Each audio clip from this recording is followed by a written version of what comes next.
রূপরেখা কি হবে এটা সম্পর্কে আমরা কিছুই জানি না। তো আমি জানি না আরো কতদিন অপেক্ষা করতে হবে। এবং এবং মাহমুদ ভাই ধরেন সরকারি প্রসঙ্গ যেহেতু আসলো, ধরেন আপনি যদি দেখেন যে পুরো উপদেষ্টা পরিষদ কিন্তু ডক্টর ইউনূসের আলোয় আলোকিত হচ্ছেন।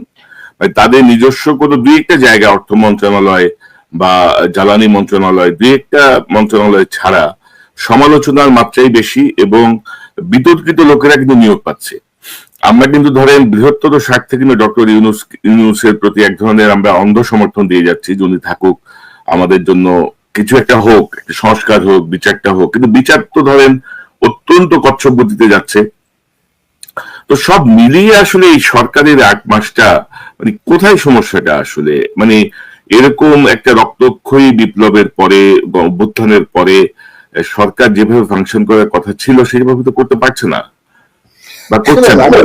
সরকারের 3টি কারণে আমরা ডক্টর ইউনূসকে সমর্থন দিচ্ছি। আপনি যেটা বললেন অন্ধ সমর্থন, আমি অন্ধ বলবো না, সমর্থন দিচ্ছি বলবো। একটি কারণ হলো যে ডক্টর ইউনূসের আন্তর্জাতিক গ্রহণযোগ্যতা।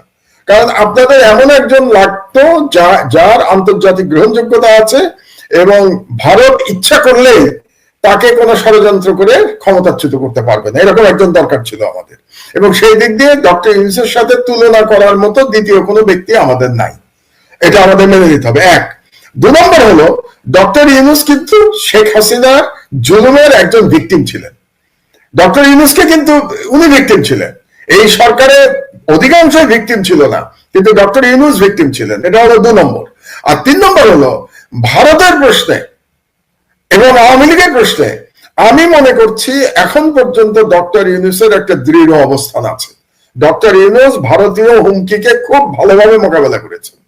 এই 3টি কারণে আমরা অব্যাহতভাবে ডক্টর ইউনূসকে সমর্থন করে যাচ্ছি। কিন্তু আপনার সাথে আমি একমত যে আমরা যদি পুরো বিশাল কি উপদেষ্টা মন্ডলীর দিকে তাকাই, এর 80% উপদেষ্টা মন্ডলী গত সরকারের কি বলবো, গত সরকারের কোন রকম বিরোধ করে নাই শেখ হাসিনার সরকারের, এমনকি কেউ কেউ সুবিধাভোগী ছিল ওই সরকারের। কাজেই তাদের এই সরকারে থাকার বা এই সরকারে, এই বিপ্লবী সরকার, বিপ্লবী তারা বলে না, অন্তর্বর্তীকালীন বলে, যাই হোক, এই অন্তর্বর্তীকালীন সরকারে থাকার তেমন কোনো যোগ্যতা আছে বলে আমি মনে করি না। এবং বর্তমান সরকার, আপনার সাথে সম্পূর্ণ একমত আমি যে এই সরকার টিকে আছে শুধুমাত্র ডক্টর ইউনূসের ইমেজের উপর ভিত্তি করে। এবং কোন কোন ক্ষেত্রে বাংলাদেশের অবস্থা ভালো, যেমন এবারের রমজানের মধ্যে দ্রব্যমূল্য নিয়ন্ত্রণে রাখা গেছে। তারপরে আমাদের রেমিটেন্স যোদ্ধারা যেভাবে বাংলাদেশে রেমিটেন্স পাঠাচ্ছেন, সকল রেকর্ড ব্রেক হয়ে গেছে।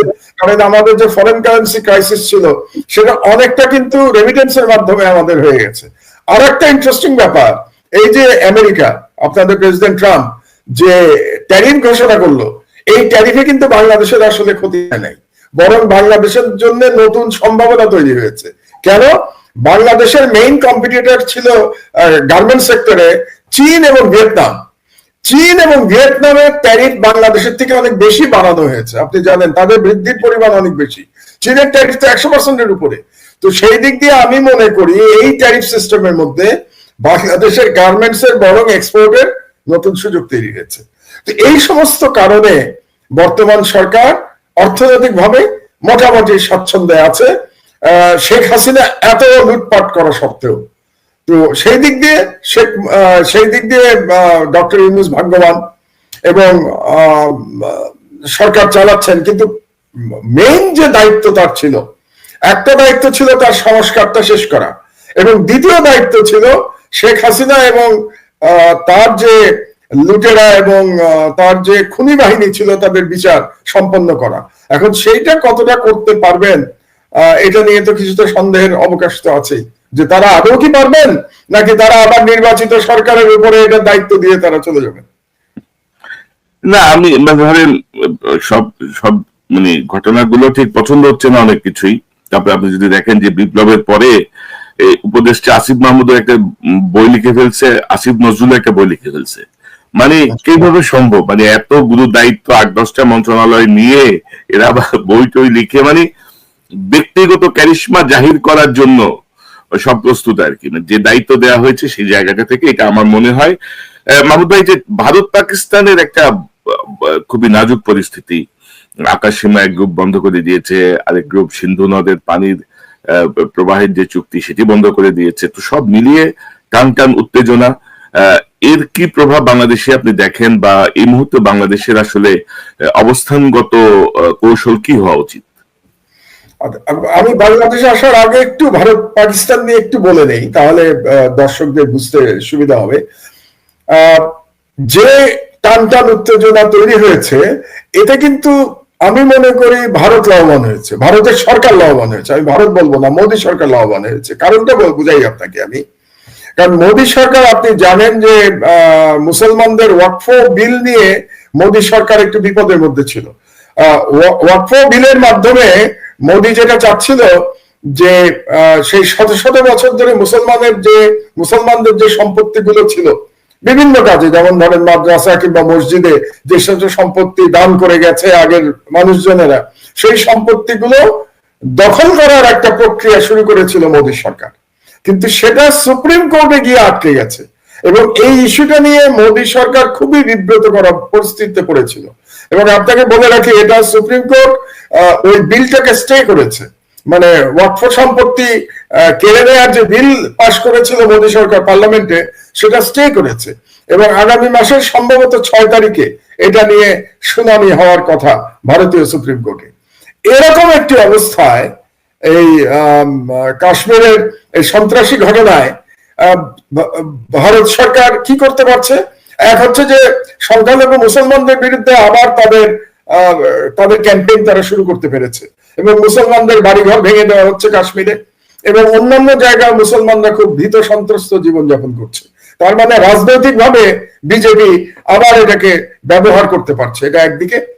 আর 2 নম্বর হলো যে ওই বিল নিয়ে যে বিপদের মধ্যে ছিল, সেই বিপদ থেকেও এখন মানুষের নজর সরে গেছে। মানুষের নজর কিন্তু এই বিলের দিকে ছিল, মানে মোদী সরকারের ব্যর্থতার দিকে ছিল। ওই নজরটা মোদী সরকার এখন সরে গেছে। তো সরে এখন পাকিস্তানের সাথে একটা যুদ্ধংদেহী অবস্থায় চলে এসছে মোদী, এবং অত্যন্ত বেআইনি ভাবে সে সিন্ধু নদীর সাথে যে পানি চুক্তি সে বন্ধ করে দিয়েছে, স্থগিত করেছে ইন্ডিয়া। 1960 সালের পানি চুক্তি সে এটাকে স্থগিত করেছে। কিন্তু আমার যেটা ধারণা যে ইন্ডিয়া পাকিস্তানের মধ্যে যুদ্ধ কিন্তু হবে না। কেন যুদ্ধ হবে না আমি আপনাকে বলি, কারণ 2 দলেরই অ্যাটমিক বোমা রয়েছে, আণবিক বোমা রয়েছে 2 দলের কাছে। এবং যখন দুটো রাষ্ট্রের কাছে আণবিক বোমা থাকে, তখন আপনি দেখবেন সেই 2 রাষ্ট্র কখনো একে অপরের সাথে সর্বাত্মক যুদ্ধে জড়ায় না। কারণ আণবিক বোমার যে যুদ্ধ, সেই যুদ্ধে কিন্তু কেউই বিজয়ী হয় না, 2 দলই পরাজিত হয়। কারণ ধ্বংস হয়ে যাবে। তো ধরেন পাকিস্তান অ্যাটম বম মারলো ইন্ডিয়ার উপরে, ইন্ডিয়া আবার মারলো পাকিস্তানের উপরে, তো 2 দেশই তো ধ্বংস হয়ে যাবে। শুধু 2 দেশ কেন, পুরো দক্ষিণ এশিয়া ধ্বংস হয়ে যাবে। কাজে যুদ্ধ যতটা আপনি দেখছেন, আসলে আমার মনে হয় না যুদ্ধ পর্যন্ত এটা গড়াবে। একটু সীমান্তে গোলাগুলি হতে পারে, 2 দলেরই 2-4 জন সৈনিক কি বিমান বাহিনীর পাইলট মারা যেতে পারে, কিন্তু যেটাকে আমরা সর্বাত্মক যুদ্ধ বলি সেটা হবে না বলেই আমার ধারণা। এটা গেল পাকিস্তান ইন্ডিয়া প্রসঙ্গ। এখন বাংলাদেশে কি হচ্ছে দেখেন, বাংলাদেশের 2টো বিপদ হয়েছে। একটা হচ্ছে ইন্ডিয়াতে এখন এর আগে থেকেই বাংলাদেশ বিরোধী প্রচারণা চলছিল, হাসিনার পতনের পর থেকেই সেই প্রচারণা ইদানিং বেড়ে গেছে। এবং আপনি জানেন ইন্ডিয়ার কোন মিডিয়া, যেটাকে গদি মিডিয়া বলে, কারণ এগুলি সরকারের দালাল মিডিয়া, এই সমস্ত মিডিয়াতে ওই কাশ্মীরের এই ঘটনার সাথে বাংলাদেশকে জড়িত করার অপচেষ্টাও করা হয়েছে, এবং মিথ্যা প্রচারণা করা হয়েছে ইন্ডিয়ান মিডিয়াতে একটা। এবং বাংলাদেশে নাকি এখন কথিত বাংলাদেশিদের উপরে তাদেরকে গ্রেফতার করা হচ্ছে। আজকেরই খবর আপনাকে বলি, মোর দ্যান 1000-এর উপরে কথিত বাংলাদেশিকে গ্রেফতার করেছে ভারত, যাদেরকে বলা হচ্ছে যে তারা নাকি পাসপোর্ট ভিসা ছাড়া ভারতে গিয়ে অবস্থান করছিল। কেন করছিল আমি জানি না, কিন্তু বাংলাদেশের বিরুদ্ধে একটা সর্বাত্মক প্রচারণা ইন্ডিয়া শুরু করেছে। 1, 2 হলো আমাদের সাথে যে গঙ্গা পানি চুক্তি, এটা কিন্তু 2026 সালে শেষ হয়ে যাবে। তো আমরা যদি ভারতের চরিত্র দেখতে পাই পাকিস্তানের সাথে সিন্ধু পানি চুক্তি স্থগিত করার মাধ্যমে, তাহলে আমাদের জন্য কিন্তু দুশ্চিন্তার কারণ আছে। ভারত দেখবেন গঙ্গা পানি চুক্তি নিয়েও তাল বাহানা শুরু করবে। আমি ভবিষ্যৎ বলে রাখছি আপনাদেরকে, জানি না 2026 সালে ইউনূস সাহেব থাকবেন অথবা নতুন গণতান্ত্রিক সরকার ক্ষমতায় আসবে কিনা, কিন্তু সেই সরকারকে অবশ্যই ভারতের এই গঙ্গা পানি চুক্তি নিয়ে ভারতের সাথে আবার নতুন করে লড়াই করতে হবে, এবং ওরকম অবস্থা আমি একটা দেখতে পাচ্ছি। এবং যেহেতু ভারত এখন বাংলাদেশ, কথিত বাংলাদেশিদের বিরুদ্ধে অভিযান চালাচ্ছে ভারতে, আমি প্রস্তাব করব এই সরকারের কাছে যে বাংলাদেশেও যে সমস্ত ভারতীয়রা তাদের কাগজপত্র ছাড়া বাংলাদেশে আছে, এবং আমরা জানি অবৈধভাবে অনেক ভারতীয় বাংলাদেশে আছে, আমরা এমনও জানি যে অনেক ভারতীয় ভুয়া ন্যাশনাল আইডি কার্ড নিয়ে বাংলাদেশে আছে, বাংলাদেশে বিভিন্ন জায়গায় তারা চাকরি করছে, এদের বিরুদ্ধে আমাদের অভিযান চালানো উচিত। এবং যেহেতু বাংলাদেশের বিরুদ্ধে এই ধরনের মিথ্যা প্রচারণা চলছে, কাজে বাংলাদেশ সরকারের উচিত হবে এখনই বাংলাদেশেও একই রকম অভিযান পরিচালনা করা, প্রত্যেকটা ইন্ডাস্ট্রিগুলিতে দেখা যে সেখানে কোনো ভারতীয় নাগরিক অবৈধভাবে চাকরি করছে কিনা, কিংবা বিভিন্ন ডিস্ট্রিক্টেও আমাদের এগুলো দেখা উচিত। এবং বিশেষ করে আমি মনে করি সেন্সিটিভ জায়গা যেগুলো আছে, আমাদের যে সমস্ত মানে সিকিউরিটির দিক দিয়ে সেন্সিটিভ জায়গা, সে সমস্ত জায়গা আমাদের নজরদারি বাড়ানো উচিত, কারণ যে কোনো সময় ভারত বাংলাদেশে একটা অঘটন ঘটানোর চেষ্টা করতে পারে। তবে মাহমুদ ভাই ধরেন বাংলাদেশে আমরা যেটা দেখছি যে মানে আমরা কার্যকর ভাবে কিন্তু ইন্ডিয়ান এই গদি মিডিয়ার যে প্রচারণা, সেই প্রচারণার কোনো কাউন্টার আমাদের মিডিয়া কিন্তু করছে না। আমাদের মিডিয়া কিন্তু ধরেন আমার দেশ ছাড়া অন্য কোনো পত্রিকায় কিন্তু এর কোনো কাউন্টার নেই। আমাদের টেলিভিশন গুলো বা আমাদের ধরেন সরকার নিয়ন্ত্রিত টেলিভিশন থেকে শুরু করে বেসরকারি টেলিভিশন, কারোরই কোনো কিন্তু প্রতিক্রিয়া আমরা দেখছি না। তো সেই এটা আমাদের জন্য একটা, আমি বলবো একটা, কেন হচ্ছে না আমি বুঝতে পারছি না আর কি। আসলে এখনো আসলে মিডিয়া গুলো তো আসলে স্বাধীন না, মিডিয়া গুলোর মধ্যে এখনো হাসিনার লোকজন তো পূর্ণ বিক্রমে বসা, এবং তারা মনে হয় যেন এই বিষয়গুলো কাউন্টার করতে দিচ্ছে না, যেটা কাউন্টার হওয়া উচিত। পাশাপাশি ধরেন আরো কিছু বিতর্কিত বিষয় ঘটছে, যেটা নিয়ে ধরেন আপনার পত্রিকাতেও নিউজ হয়েছিল, সন্তোষ শর্মা কালবেলা সম্পাদক, তাকে নিয়ে এক ধরনের মাতামাতি চলছে। আমি বুঝলাম না যে কেন সবাই তাকে নিয়ে, তাকেই আপনার এত হাইলাইটেড করতে হবে। তার বিরুদ্ধে সুনির্দিষ্ট অভিযোগ আছে, আপনার পত্রিকাতে ছাপা হয়েছে,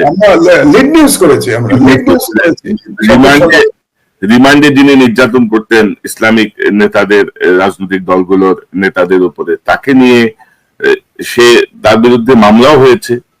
সেই প্রসিডিংস না যে তাকে নিয়ে এক ধরনের লুফে নেওয়ার একটা চেষ্টা দেখছি আমরা, মানে এগুলো খুবই দুর্ভাগ্যজনক আমাদের জন্য। পাশাপাশি আপনার বিরুদ্ধে একটা মামলা হয়েছে, মানে স্বাধীন বাংলাদেশে আপনার বিরুদ্ধে একটি প্রথম মামলা হয়েছে, বাংলাদেশের প্রথম মামলা আর কি, প্রথম মামলা। বাংলাদেশে আমি কিন্তু জেল কেটেছি। সিদ্ধ ধরেন একটা অদ্ভুত ব্যাপার দেখছি যে ধরেন মেঘনা গ্রুপ একটা করাপ্টেড গ্রুপ, এবং 71 টেলিভিশন তারা চালিয়েছে টানা ধরেন 10-12 বছর। 71 টেলিভিশন দিয়ে তারা এই ফ্যাসিজমকে শক্তিশালী করেছে, বিরোধী দলকে ভারতের দালালি করেছে, সরাসরি ভারতের দালালি করেছে। এবং 5ই আগস্টের পরে আসলে বিএনপির কিছু নেতার বদন্যতায় বা বিনিময়ে, অনেক কিছুর বিনিময়ে 71 টিভি চালু ছিল। তো সেই 71 টিভির যে মেঘনা গ্রুপের যে মালিকানা, সেই মালিকানা নিয়ে আপনি রিপোর্ট করেছেন আপনার পত্রিকায়, সেটি নিয়ে মামলা হয়েছে। এবং আনফরচুনেটলি আমি দেখলাম যে আপনি যদি বলছিলেন যে স্বাধীন বাংলাদেশে যে আপনি জেল খেটেছেন, তখন কিন্তু আমরা কোনো সহযোগিতা দেখি নাই, উদার কোনো দৃষ্টিভঙ্গি দেখি নাই। আপনার মামলা কোর্ট একসেপ্ট করে নিয়েছে, সেখানে কিছু দেখি নাই। পাশাপাশি কিন্তু আমি যদি দেখি যে বিতর্কিত সাংবাদিক ধরেন মুন্নি সাহা বা আরো অনেককেই কিন্তু পুলিশ অ্যারেস্ট করে আনে, সেখান থেকে আবার ছেড়ে দেওয়া হয়। তো এই যে অবস্থাটা আপনি কিভাবে দেখেন আর কি? এবং প্রথম আলো বা ডেইলি স্টার নিয়ে আমরা যখন কথা বলেছি, আমি, ইলিয়াস, পিনাকিদা, আমরা যখন কথা বলেছি, তখন বিএনপি মহাসচিবের গণমাধ্যমের উপর হস্তক্ষেপ, স্বাধীনতার হস্তক্ষেপে একেবারে যান পরাণ বের হয়ে গেছে। তো এখন আমি মানে বিএনপি বা রাজনৈতিক দল বা সুশীল সমাজে কোনো প্রতিক্রিয়া কি আমার দেশ পেয়েছে, বা আপনি এই বিষয়টাকে কিভাবে দেখেন আপনার মতো করে জানি? যদি প্রথমে আমি একটু ভারতের বিরুদ্ধে যে আমাদের বুদ্ধিবৃত্তিক লড়াই, আপনি যেটা দুঃখ করছিলেন যে বাংলাদেশের অধিকাংশ টেলিভিশন এবং প্রিন্ট মিডিয়া এটা করছে না, তো আমি কিন্তু এতে হতাশ নই। কেন হতাশ নই জানেন? এই ভারতের বিরুদ্ধে যে লড়াই বা ফ্যাসিবাদের বিরুদ্ধে যে লড়াই, এই গত 15 বছর ধরে, বিশেষত গত 5 বছর ধরে তো আমি বলবোই, আপনারা তো কয়েকজন চালিয়ে গেছেন সোশ্যাল মিডিয়াতে। আপনি করেছেন, পিনাকি করেছে, ইলিয়াস করেছে, এরকম ডক্টর তাজ হাসমি করেছেন, এবং আরো এরকম কয়েকজন তো আপনারা চালিয়েছেন সোশ্যাল মিডিয়াতে। তখন তো বাংলাদেশের মিডিয়া তো একেবারেই গদি মিডিয়ার মতো ভারতের সব হাসিনার মিডিয়া ছিল এবং ভারতীয় মিডিয়া ছিল, কিন্তু শেষ পর্যন্ত আপনারাই সফল হয়েছেন এবং আপনারা কিন্তু আজ পর্যন্ত লড়াই চালিয়ে যাচ্ছেন। আমার ভরসার জায়গাটা সেখানেই কোনো, যতক্ষণ পর্যন্ত আপনাদের মতো মানুষেরা সোশ্যাল মিডিয়াতে এভাবে সাহসের সাথে লড়াই চালিয়ে যেতে পারবেন ভারতীয় হেজেমনি আর এই হাসিনার ফ্যাসিবাদের বিরুদ্ধে, ততক্ষণ পর্যন্ত আমি আশাহত হব না। এটা হলো আমার 1 নম্বর কথা। এবং আপনাদেরকে আমি ধন্যবাদ জানাই যে আপনারা এত চাপের মধ্যে থেকেও এবং কোন রাজনৈতিক দল আপনাদের পাশে এসে দাঁড়ায় নেই, এটা সত্ত্বেও আপনারা আপনাদের লড়াই আদর্শ আপনারা অক্ষুণ্ণ রাখতে পেরেছেন। আর দ্বিতীয় যে কথাটা, বাংলাদেশে দেখুন, এই যে আপনি যাদের কথা বললেন, প্রথম আলো বিরুদ্ধে পিনাকি কিছু কথা বলেছিল, ইলিয়াস কিছু কথা বলেছিল এবং এক ধরনের শান্তিপূর্ণ প্রতিবাদ হচ্ছিল, এবং সে কারণে বাংলাদেশের বৃহত্তম দলের মহাসচিব অত্যন্ত মানে আবেগের বশবর্তী হয়ে তিনি অনেকগুলো কথা বলেছিলেন। কিন্তু আমার দেশের বিরুদ্ধে মামলা হয়েছে, এ ব্যাপারে কিন্তু কারো মুখে এখন পর্যন্ত কোনো কথা আপনি নিশ্চয়ই শোনেন নাই, আমিও শুনি নাই। তবে জনগণ কিন্তু দাঁড়াচ্ছে, সারা দেশে জনগণ এটার প্রতিবাদে মাঠে নেমেছে। আর এই মামলাটা নিয়ে আমি মামলার মেরিট নিয়ে কিছু বলতে চাই না, কারণ এটা সাব জুডিস। শুধু আপনাকে একটা কথা বলে রাখি, আমরা যে নিউজটা ছাপিয়েছি মেঘনা গ্রুপের বিষয়ে, সেটা কিন্তু সরকারি নথি থেকে, আমরা কোনো কমেন্ট করি নাই, মানে কোন সাংবাদিকের কোনো কমেন্ট সেই নিউজের মধ্যে নাই। প্রত্যেকটা ইনফরমেশন সরকারি নথি থেকে আমরা কোট করেছি, যেটা সাংবাদিকের দায়িত্ব। যে সরকার মেঘনা গ্রুপের বিরুদ্ধে তদন্ত চালাচ্ছে, তো আপনি একজন সাংবাদিক হিসেবে কনক, আপনি খুব পুরনো সাংবাদিক, বাংলাদেশের কোন গ্রুপের বিরুদ্ধে সরকার যদি তদন্ত চালায়, তো আপনি সেটা প্রকাশ করবেন না আপনার মিডিয়ায়? তো এটা তো আপনার কর্তব্য প্রকাশ করা। এই প্রকাশ করার জন্য আমার দেশের বিরুদ্ধে, আমার বিরুদ্ধে এবং আমার কলিগদের বিরুদ্ধে মামলা হয়েছে। তা আমাকে তো মামলার ভয় দেখিয়ে লাভ নাই। 5 বছর তো জেল খেটেছি, কোন মামলার সংখ্যা তো আমার 125টা, তো না হয় আরো একটা মামলা হলো, তাতে আমার কি যায় আসে, আমি কোর্টে দেখবো। কিন্তু মজার ব্যাপার অন্য জায়গায়, আপনি শুনলে অবাক হবেন। এই যে মামলাটা হয়েছে, মামলার সমন আমার কাছে আসা এবং নিউজের যেদিন ছাপা হয়েছে তার মধ্যে কয়দিন গ্যাপ ছিল জানেন? মাত্র 5 দিন। মানে আজকে মামলা হয়েছে, 5 দিনের মধ্যে সেই আজকে নিউজ ছাপা হয়েছে, 5 দিনের মধ্যে সেই নিউজ কোর্টে আমলে নিয়ে আমার বিরুদ্ধে সমন ইস্যু করা হয়ে গেছে। আপনি কি মনে করেন বাংলাদেশের কোন মামলার ক্ষেত্রে এটা সম্ভব? কিন্তু এই ক্ষেত্রে এটা হয়েছে। আচ্ছা, আপনি ভাবুন তো যে মেঘনা গ্রুপের তো টাকার কোনো অভাব নাই, মানে তদন্ত যে পরিমাণ টাকার হচ্ছে, এটা চিন্তা করলে তো আমাদের অজ্ঞান হওয়ার অবস্থা। 1 লক্ষ কোটি টাকার কথা বলা হচ্ছে, যে কর ফাঁকি কিংবা মানি লন্ডারিং এর পরিমাণ 1 লক্ষ কোটি টাকা। সেখানে মেঘনা গ্রুপের জায়গায় যদি কোনো দরিদ্র ব্যক্তি মামলা করত, তার মামলা কি 4 দিনের মধ্যে বাংলাদেশের কোনো আদালত গ্রহণ করতে বলে আপনার ধারণা? কিন্তু বাংলাদেশের এই আদালত 4 দিনের মধ্যে শুধু মামলা গ্রহণ করে নাই, সমন পর্যন্ত আমার অফিসে পাঠিয়ে দিয়েছে। এবং যখন সমন পাঠিয়েছে তখন আমি টার্কিতে, তখন আমি ছিলাম না বাংলাদেশে। এটা গেল একটা। আর একটা দেখুন, মানে এটাই হচ্ছে সব থেকে দুর্ভাগ্যজনক ব্যাপার, যে তার মানে বিচার বিভাগের পরিবর্তন তো কিছু হয় নাই। এখনো তো বিচার বিভাগ শক্তিশালী মানুষের কথায় ওঠে আর বসে, তা না হলে তো এই ধরনের কাজ হতে পারতো না, 5 দিনের মধ্যে সমন ইস্যু হয়ে যেত না, তাই না? এবং আরো ব্যাপার আছে, এই আপনি কি করবেন? আপনি যদি কোনো মানে নিউজে আপনি আপত্তি থাকে, তাহলে প্রথম কি করবেন? আপনি প্রতিবাদ পাঠাবেন। সেই প্রতিবাদ ছাপা না হলে আপনি কি করবেন? আপনি প্রেস কাউন্সিলে যাবেন। প্রেস কাউন্সিলে যদি বিচার না পান, তাহার পরে আপনি আদালতে যাবেন। এটাই তো সিস্টেম, আমরা তো তাই জানি। অবাক হবে, এই নিউজের কোনো প্রতিবাদ কিন্তু আসে নাই আমাদের কাছে। প্রতিবাদ আসার আগেই মামলা রুজু হয়ে গেছে।